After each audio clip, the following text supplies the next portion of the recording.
los villanos los mueven diferentes cosas, como dinero, ideales o venganza. Pero hoy quiero hablarte de uno en específico, uno que parecía moverse por la superioridad en el mundo mágico. Pero cuando lo analizamos a fondo, nos podemos dar cuenta de que eso solo fue un pretexto útil, ya que en el fondo a Voldemort lo movían tres cosas: el hambre de poder, la necesidad de sentirse especial y un miedo muy profundo que lo hizo dividir su alma en 7 objetos y él mismo. Pero para entender a qué le tenía tanto miedo y cómo se convirtió en esta figura monstruosa, es importante conocer la historia de las condiciones en las que vino al mundo.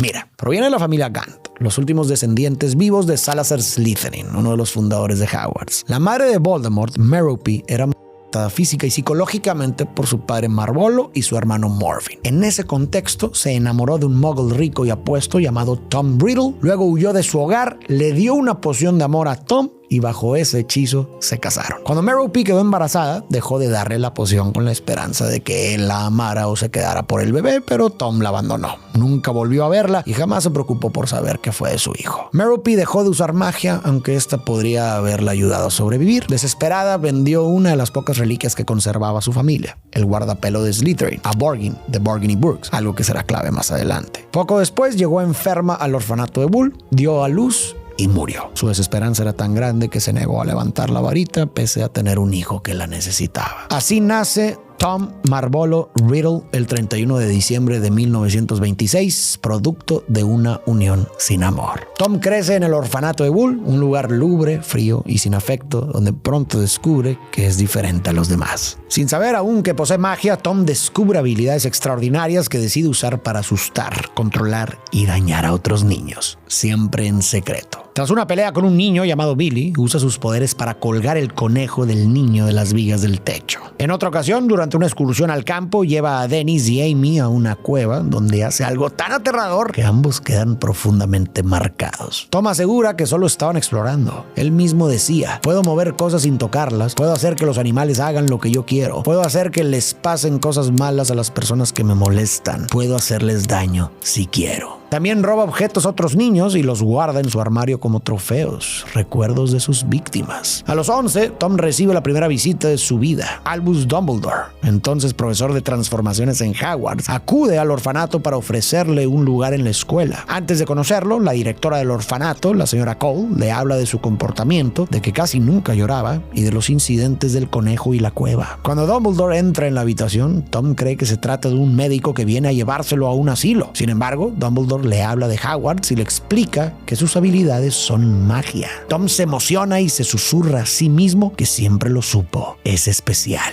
Tom le exige a Dumbledore que demuestre que es mago, con un tono autoritario. Dumbledore le responde que si acepta entrar a Hogwarts, deberá dirigirse a él como profesor o señor. Por un instante, la expresión de Tom se endurece. Luego, cambia por completo y dice con una voz irreconociblemente educada: lo siento, señor. Quise decir, por favor, profesor, ¿podría mostrarme? Dumbledore apunta su varita al armario y lo prende en llamas sin que el fuego lo consuma. Luego le ordena a Tom devolver los objetos robados a sus dueños y disculparse. Le deja claro que en Hogwarts no se tolera el robo ni tampoco la forma en que ha usado sus poderes. Le advierte que la escuela puede expulsarlo y que el Ministerio de Magia castiga con mayor severidad. Después le explica que Hogwarts puede financiar sus libros y túnicas y se ofrece a acompañarlo, pero Tom se niega. Está acostumbrado a hacer las cosas solo. Ya era autosuficiente, reservado y aparentemente sin amigos, algo que probablemente nunca deseó. Dumbledore le entrega el sobre con la lista de útiles, le indica cómo llegar al caldero chorreante y que pregunte por Tom, el cantinero. Riddle se irrita. Murmura que hay demasiados Toms, revelando su desprecio por todo lo que lo hace ordinario y lo vincula con los demás. Quiere ser distinto, separado,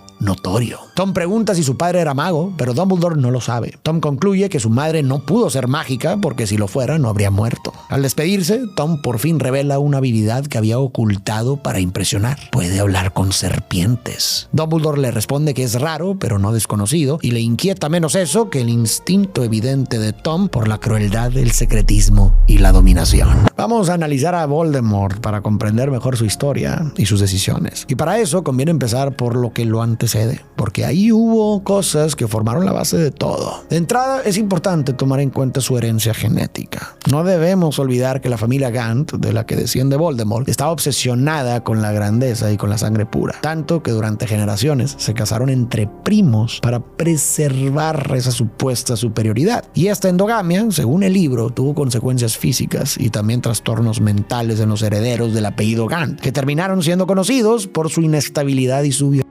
Hemos visto varios de estos rasgos también en Voldemort, así que es posible que existiera una predisposición importante desde su origen. La genética no determina por completo una persona, pero sí puede cargar los dados desde el inicio. Por eso, quizás lo más determinante para entenderlo son las circunstancias concretas en las que fue concebido y criado. Su madre, incapaz de creer que alguien pudiera amarla después de años de recurrió a una poción para obligar a Tom Riddle, padre, a enamorarse. Es la historia de una persona herida que termina hiriendo a otra. Y de esa unión sin amor nació Voldemort. Su origen es bastante simbólico. Toda su vida estuvo marcada por la ausencia de amor, incluso la relación entre sus padres. Luego su padre huyó y después su madre, siendo bruja, eligió morir. Sobre esto Dumbledore dice en el libro: escogió la muerte a pesar de tener un hijo que la necesitaba, aunque no hay que juzgarla con demasiada dureza porque estaba profundamente debilitada tras una vida de sufrimiento. Aún así, el hecho permanece. Voldemort no fue suficiente para anclarla a la vida. Y por si fuera poco, creció en un orfanato lúgubre que el propio Harry describe como un lugar sombrío para crecer. Así, Voldemort llegó al mundo con una carga genética complicada, sin haber sido deseado ni amado, sin haber sido motivo suficiente para que nadie se quedara y creciendo en un entorno deshumanizante. Eso ayuda a entender cómo se fue moldeando este niño frío, insensible, sin empatía y sin una capacidad real de amar. La propia Rowling dijo que todo habría sido distinto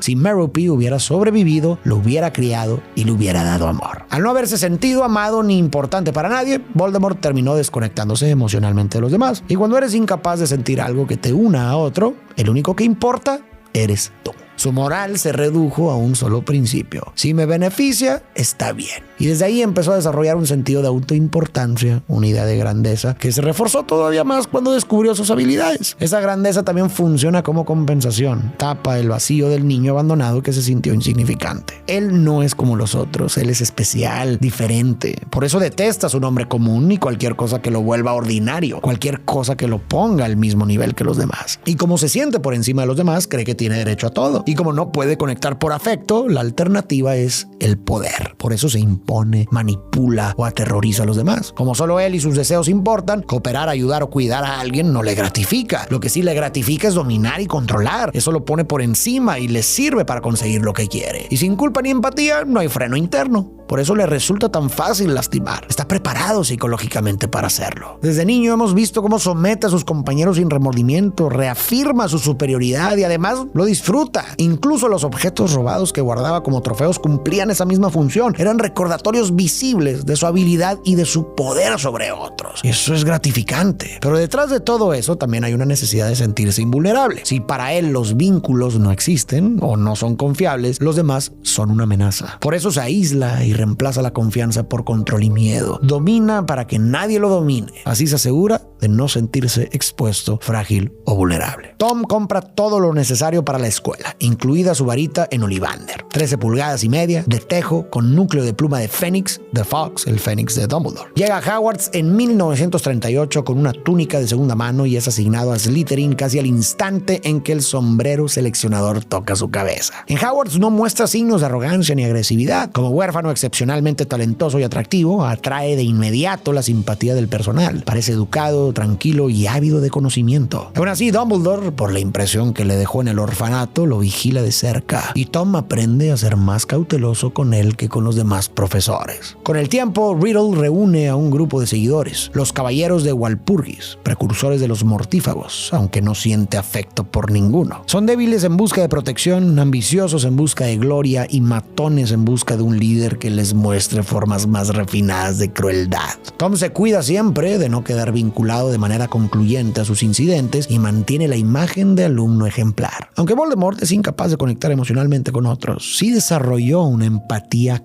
cognitiva. La diferencia es esta. Mientras que la empatía emocional es sentir lo que el otro siente, la empatía cognitiva es entender la mente del otro sin sentir nada. Es captar qué piensa, qué quiere, qué teme, qué le importa o cuál es su punto débil. Comprender su estado mental sin compartirlo. Voldemort sabe leer a la gente, entiende deseos, ambiciones, inseguridades y miedos, y como no tiene empatía emocional, explota esa información en su beneficio. Por eso es bastante bueno manipulando. Lo vimos también con Dumbledore en el orfanato. Voldemort pasó de una actitud orgullosa y desafiante a una actitud amable, casi dócil, en cuestión de segundos. Ajustó su máscara porque entendió qué estaba evaluando Dumbledore, qué le preocupaba y qué no toleraba. Supo qué mostrar y qué esconder. En Hogwarts ha hecho lo mismo, ha ocultado su arrogancia y su agresividad, y en cambio usa su atractivo, su inteligencia y el halago para ganarse a los profesores. Ha entendido exactamente qué quieren ver y escuchar, y les ha dado exactamente eso. Y con sus seguidores también. Voldemort supo leer sus inseguridades y resentimientos y les ofreció exactamente lo que necesitaban escuchar para que lo siguieran. Voldemort no siente a los demás, pero los entiende. Y esa combinación de comprensión mental sin conexión emocional lo vuelve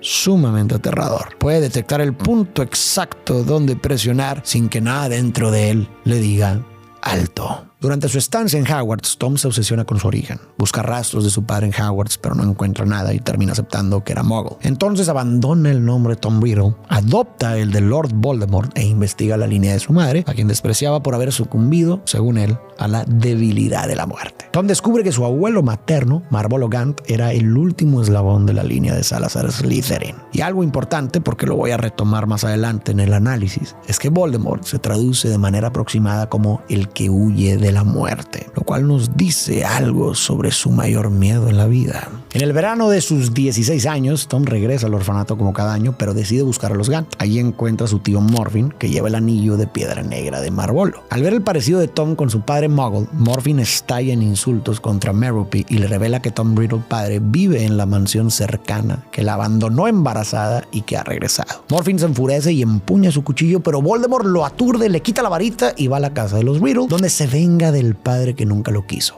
Lo elimina a él y también a sus abuelos Muggles, extinguiendo para siempre la línea Riddle. Luego vuelve a la casa de los Gant, implanta en Morfin un falso recuerdo para que crea que él eliminó a los Riddle y que incluso se enorgullece. Deja la varita junto a su tío, le roba el anillo y se marcha. Y cuando el ministerio llega a la casa de los Gant, Morfin se jacta de haber asesinado a los Riddle, tal como lo planeó Voldemort. Comprueban que su varita cometió los asesinatos y cierran el caso, enviándolo a Azkaban, donde pasa el resto de su vida. Sigamos analizando a Voldemort. En Hogwarts, Voldemort fue aprendiendo cada vez más sobre la magia y sobre el mundo mágico. Pero aquí, a diferencia del orfanato, había más como él. Antes, sus habilidades sostenían su sensación de grandeza. Aquí ya no era el único que podía hacer cosas imposibles, y eso le resultaba insoportable. Tom no tolera la idea de ser uno más, porque eso lo regresa a la insignificancia. Entonces, para reafirmar su especialidad, se obsesionó con su linaje. En Slytherin se empapó de la idea de la pureza de sangre, donde lo que vale es de dónde vienes. Así que probablemente pensó que debía venir de un linaje mágico importante y que eso sostendría su grandeza. Al principio creía que esa grandeza venía de su padre. Su madre no encajaba con lo que él necesitaba creer de sí mismo. Ella murió y para Voldemort, una bruja que no usó magia para salvarse solo podía significar una cosa: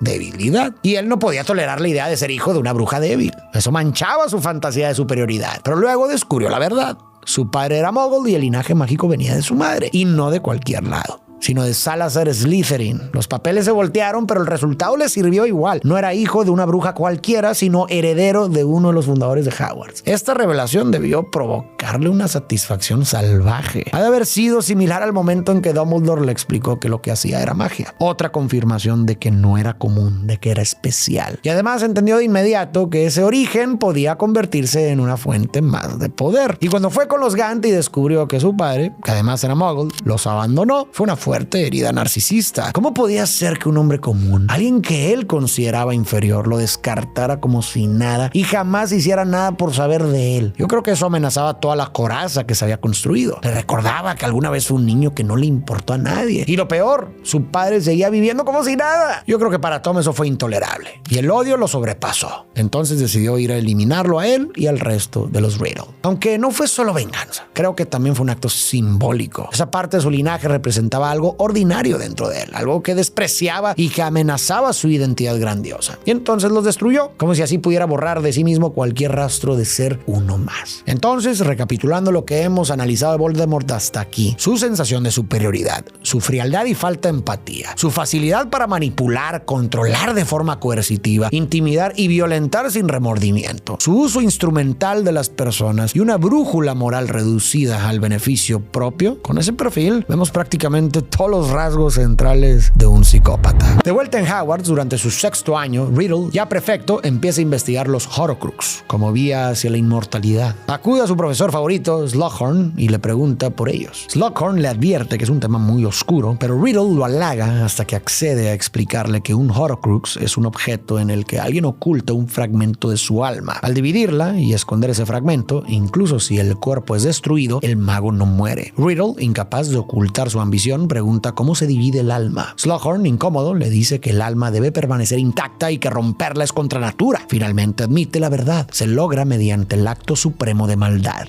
el asesinato, porque matar desgarra el alma y el mago usa esa ruptura para encerrar el fragmento. Voldemort pregunta entonces si sería posible dividir el alma en más de un pedazo, por ejemplo, en 7, el número mágico más poderoso. Slughorn se alarma. Ya es terrible pensar en matar, y peor aún, desgarrar el alma. Pero partirla en 7 pedazos es impensable. Al final le exige a Tom que no repita nada. Es un tema prohibido. Riddle promete callar y se marcha con esa misma felicidad salvaje que mostró cuando descubrió que era mago. Su obsesión por evadir la muerte es total. Está dispuesto a matar una y otra vez, a romper su alma repetidamente para ocultarla en Horcrux separados. Hasta donde se sabía, ningún mago había ido más lejos que dividirla en 2. Poco después, Tom abre la Cámara de los Secretos construida por Slytherin y libera al basilisco que solo su heredero puede controlar. Una alumna nacida de Muggles, Myrtle, muere al ver sus ojos y Tom usa ese para crear su primer Horcrux, guardando el fragmento de su alma en su diario. El pánico fue tal que la Junta de Gobernadores consideró cerrar Hogwarts. Para evitar volver al orfanato, Tom cierra la cámara y acusa a Hagrid, que es expulsado injustamente. Riddle es celebrado como héroe y recibe un premio por servicios a la escuela. Dumbledore, sin embargo, nunca creyó que Hagrid fuera culpable. Logra que se quede como guardabosques y empieza a vigilar a Riddle con mayor desconfianza. En otra ocasión, Voldemort usa la muerte de su padre para crear su segundo Horcrux en el anillo que robó a su tío Morphin. Por esos años también habla con la Dama Gris, el fantasma de Ravenclaw, y con la Lagos la manipula hasta obtener la ubicación de la diadema de Rowena Ravenclaw, escondida en un árbol hueco en Albania. Y muy bien, hasta aquí hemos visto que otra de las formas en que Voldemort buscó poder y notoriedad, las dos cosas que más lo gratifican durante su estancia en Hogwarts, fue estudiando y desarrollando sus habilidades mágicas. Si había otros como él, para imponerse tenía que ser el mejor, y así de paso evitaba sentirse vulnerable. Pero no importaba qué tan fuerte o poderoso llegara a ser. Al final había un límite que no podía superar: la muerte. Frente a ella seguía siendo impotente y vulnerable. La muerte es su mayor temor. Ese miedo, como lo sugería antes, está insinuado incluso en su nombre. Voldemort se traduce aproximadamente como huida de la muerte. Además, la muerte es la gran igualadora. No importa quién seas, qué hayas hecho o cuánto domines, tarde o temprano la muerte te alcanza. Y en ese punto, todos son iguales. Morir es ser común. Para Voldemort, eso es inaceptable, porque detesta sentirse uno más. Por eso se obsesionó con los Horcrux. Para alguien hambriento de poder, a quien nada le gratifica más que sentirse por encima, es profundamente angustiante enfrentarse a algo que lo rebasa. Cuando despreció a su madre diciendo que sucumbió a la debilidad de la muerte, en realidad estaba hablando de sí mismo. Se estaba proyectando. Él se siente débil frente a la muerte. Por eso quiere alcanzar la inmortalidad. Lograrlo le daría el máximo poder, la mayor grandeza y notoriedad. Lo que nadie podría hacer, él sí.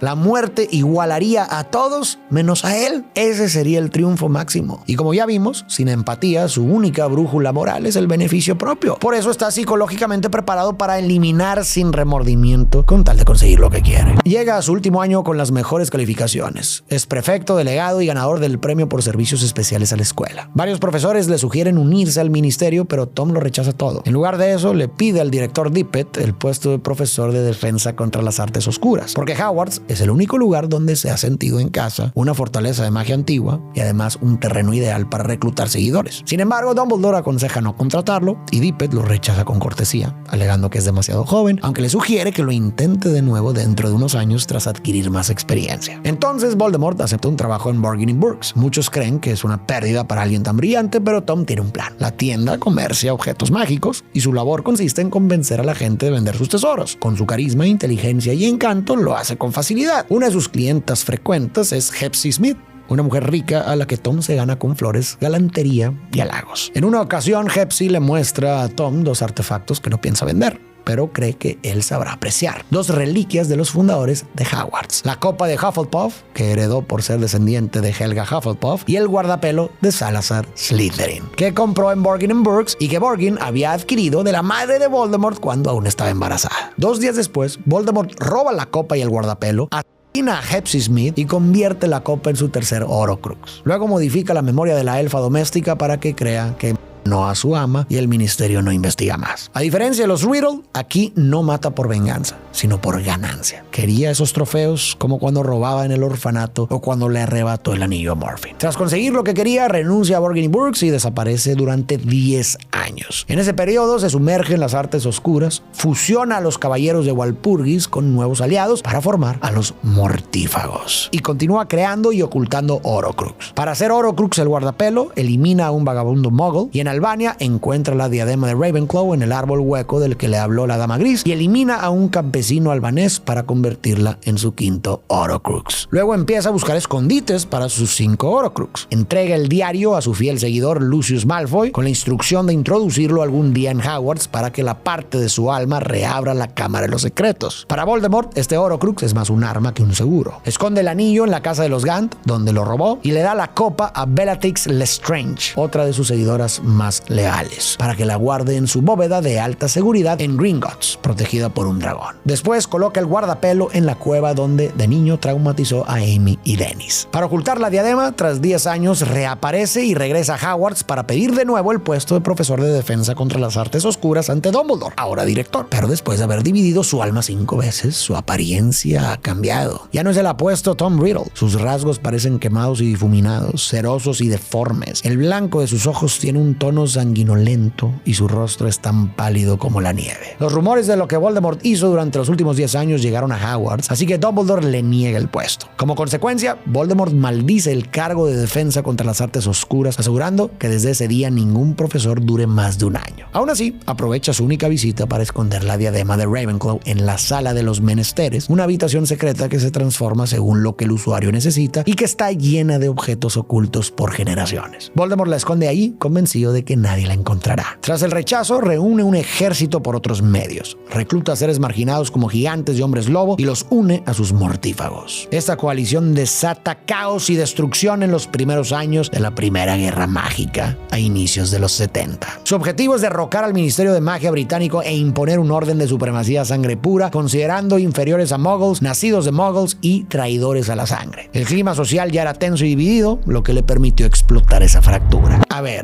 A primera vista parecería que Voldemort, al descubrir que era heredero de Salazar Slytherin, adoptó también la ideología de su linaje, la supremacía de la sangre pura, y que por eso buscó derrocar al ministerio para imponer ese orden. Pero siendo fiel a lo que hemos venido analizando, yo creo que esa ideología fue sobre todo un pretexto. Si recordamos lo anterior, Voldemort detesta cualquier cosa que lo vincule con los demás. No tiene capacidad de empatizar emocionalmente con nadie. Y como no puede construir vínculos afectivos, sus relaciones son meramente instrumentales. Te usa para sus fines. Eres un medio, no un igual. Y eso aplica con cualquiera, sin importar si eres muggle, mestizo o sangre pura. Lo único que le importa es él mismo. Además, como ya vimos, es muy bueno leyendo a la gente y así puede manipularlos diciéndoles lo que quieren escuchar para empujarlos justo hacia donde a él le conviene. Yo creo que Voldemort instrumentalizó el odio hacia los muggles no porque le importara la causa en sí, sino porque era una forma eficaz de juntar un ejército y tomar el poder. La división ya existía, él solo la explotó y con sus credenciales como heredero de Slytherin tenía la autoridad autoridad perfecta para liderar ese discurso y usarlo para conseguir más poder. Lo único que realmente quiere. Si de verdad creyera en la supremacía de la sangre pura como principio, no despreciaría ni desecharía a la sangre pura como tantas veces lo hace y lo seguirá haciendo. Cuando le dejas de ser útil a Voldemort, te elimina o te reemplaza, seas quien seas. Nadie es su igual. Su jerarquía no es sangre pura arriba, sino él arriba y todos los demás abajo. Por eso creo que su ideología verdadera está menos relacionada con la pureza de sangre y más con la supremacía del poder y el desprecio por la debilidad. Y ese desprecio incluye a todos. En la piedra filosofal dice, no hay bien ni mal, solo poder y aquellos que son demasiado débiles para buscarlo. El poder es lo único que le importa. Y el lema que impondrá cuando tome el ministerio será en la misma línea. La magia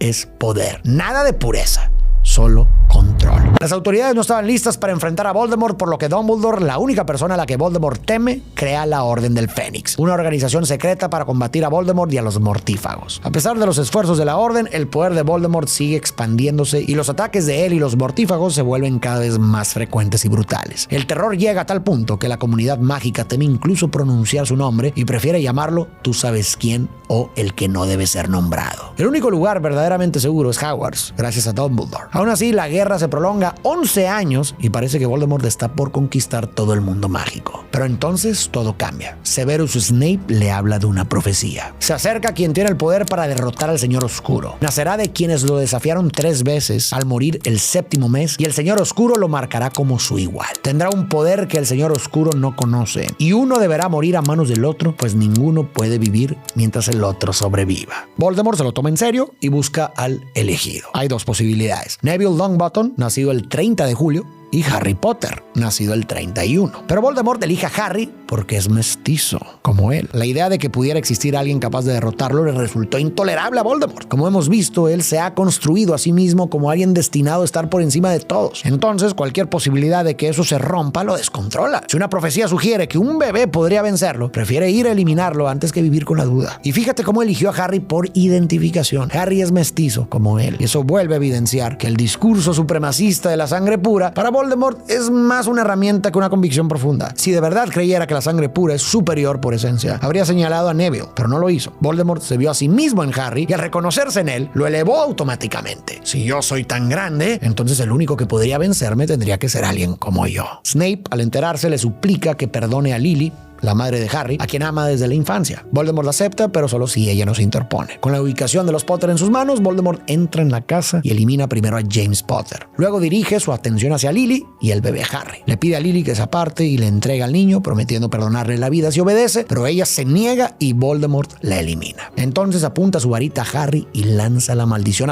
pero el hechizo rebota. El sacrificio de Lily dejó una protección poderosa. La maldición destruye el cuerpo de Voldemort, aunque no muere gracias a sus Horcrux. Un fragmento de su alma se desprende y al no tener dónde ir, se adhiere a Harry, convirtiéndolo en un Horcrux accidental que Voldemort desconoce. Por eso Harry desarrolla habilidades como hablar parcel y una conexión mental con Voldemort. Sin saberlo, Voldemort lo marcó como su igual, tal como decía la profecía. La gran ironía fue que al intentar eliminar a Harry, terminó convirtiéndolo en el niño de la profecía. En su intento por borrar una amenaza, la creó. Antes Harry no era ese niño en los hechos. Voldemort lo volvió ese niño cuando lo eligió y lo marcó. Y también, sin darse cuenta, hizo lo que más detesta: puso a otro a su altura. En los libros, Dumbledore dice que la profecía solo fue significativa porque Voldemort hizo que lo fuera. Actuó con base en ella y al hacerlo la cumplió. Fue su propia obsesión la que la volvió real. Voldemort creó a su peor enemigo del mismo modo en que lo hacen los tiranos a lo largo de la historia. Los tiranos temen a las personas que oprimen, por eso buscan controlarlas. Pero paradójicamente, en ese intento de dominio absoluto, siembran la semilla de su propia caída. Entre muchas víctimas, tarde o temprano alguien se levanta y terminan provocando justo lo que querían evitar. Voldemort queda reducido a una forma débil y sin cuerpo y huye a Albania, negándose a mostrarse incluso ante sus mortífagos. Así termina la Primera Guerra Mágica. El único poder que conserva es poseer otros cuerpos. En los bosques de Albania pasa de un animal a otro, prefiere serpientes, aunque mueren rápido, y evita a los humanos porque los aurores siguen buscándolo. Pasan casi 10 años hasta que en 1991 el profesor Quirrell lo encuentra. Quirrell quiere poder, así que permite que Voldemort lo posea y lo ayuda a regresar a Inglaterra. El plan es conseguir la piedra filosofal de Nicolas Flamel para recuperar un cuerpo completo. Voldemort descubre que está en Gringotts, en la bóveda 713, e intentan robarla, pero Dumbledore se adelanta. Mediante Hagrid, traslada la piedra a Hogwarts Hogwarts, también a petición de Flamel, que sospechaba que Voldemort la buscaría. Como Quirrell falla en robar la piedra, Voldemort se enfurece y lo posee de forma grotesca, pegado a la parte posterior de su cabeza. Por eso Quirrell usa un turbante para ocultarlo. Ese mismo año, Harry Potter ingresa a Hogwarts y una vez más el plan de Voldemort es frustrado por el niño que marcó 10 años atrás. En la cámara de la piedra filosofal, Quirrell intenta arrebatarle la piedra a Harry, pero la protección que Lily dejó con su sacrificio hace que Voldemort no pueda tocarlo sin sufrir un daño extremo. Cuando Quirrell lo toca, su piel comienza a quemarse. Harry se aferra a él hasta que el cuerpo de Quirrell se destruye y Voldemort se ve obligado a abandonarlo. Voldemort huye otra vez a los bosques de Albania. Meses después pone en marcha su plan de reabrir la Cámara de los Secretos. Lucius Malfoy aún posee el diario, el primer Horcrux de Voldemort, y lo introduce entre los libros de Ginny Weasley para que llegue a Hogwarts. El fragmento del alma del diario posee a Ginny, abre la cámara y libera al basilisco, sembrando terror y petrificando a varios estudiantes nacidos de Muggles. Luego intenta usar la vida de Ginny para darle un cuerpo a ese fragmento, pero Harry entra a la cámara, rescata a Ginny, elimina al basilisco con la espada de Gryffindor y destruye el diario con un colmillo, eliminando así el primer Horcrux. Un año después, uno de sus seguidores, Peter Pettigrew, también conocido como Colagusano, encuentra a Voldemort en los bosques de Albania. Voldemort le enseña cómo crear un cuerpo temporal mediante magia oscura utilizando el veneno de su serpiente Nagini y una poción con sangre de unicornio. El resultado es un cuerpo débil y precario, pero suficiente para comenzar a ejecutar sus planes. Colagusano le lleva entonces a Berta Jorkins, una funcionaria del Ministerio de Magia. Voldemort la tortura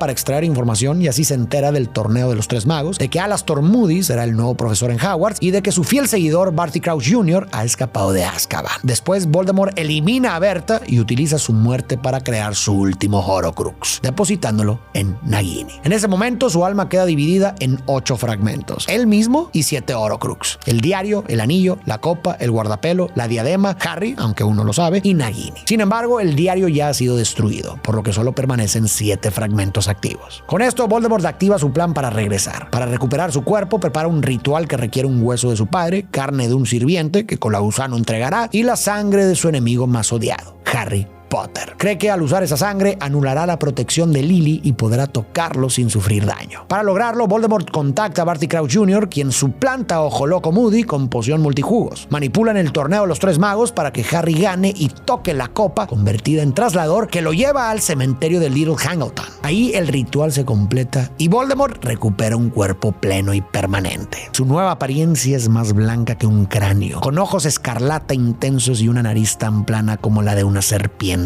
reducida a simples hendiduras en lugar de fosas nasales. Voldemort llama a sus mortífagos. Tras tantos años aparecen en el cementerio, temerosos y leales, aunque en su mayoría por miedo. Colérico, Voldemort les recrimina no haberlo buscado, relata su caída y asegura que Harry no hizo nada, que no es especial. Lo insiste para convencerse a sí mismo. Devalúa a Harry porque no puede vivir con la idea de que alguien lo haya igualado. Le quita mérito para recuperar su sensación de superioridad. Luego reta a Harry a un duelo. Lanza Avada Kedavra, pero Harry responde con un Expelliarmus y ocurre algo extraño. Sus varitas, hermanas por compartir una pluma de Fox, provocan el Priori Incantatem. Los hechizos chocan y de la varita de Voldemort surgen sus víctimas más recientes en forma espectral, incluidos los padres de Harry. Ellos alientan a Harry y distraen a Voldemort el tiempo suficiente para que Harry escape. Durante toda la historia de Harry Potter comparan constantemente a Voldemort y a Harry como si fueran espejos. En el capítulo 17 de la Cámara de los Secretos, Voldemort le dice a Harry, y cito: "Hay extrañas semejanzas entre nosotros, Harry Potter. Incluso tú debes haberlo notado. Ambos mestizos, huérfanos, criados por muggles. La profecía incluso los nombró como iguales. Los dos hablan Parcel, sus varitas tienen núcleos gemelos, y además literalmente hay una parte del alma de Voldemort dentro de Harry. Harry incluso en varios momentos expresa su miedo de terminar convirtiéndose en él. Sin embargo, sabemos que en lo esencial son diferentes. Uno puede vincularse, preocuparse por otros, amar. El otro solo puede pensarse a sí mismo. Pero creo que la base de esa diferencia se gestó con los actos de sus madres, que fueron opuestos. Merope eligió morir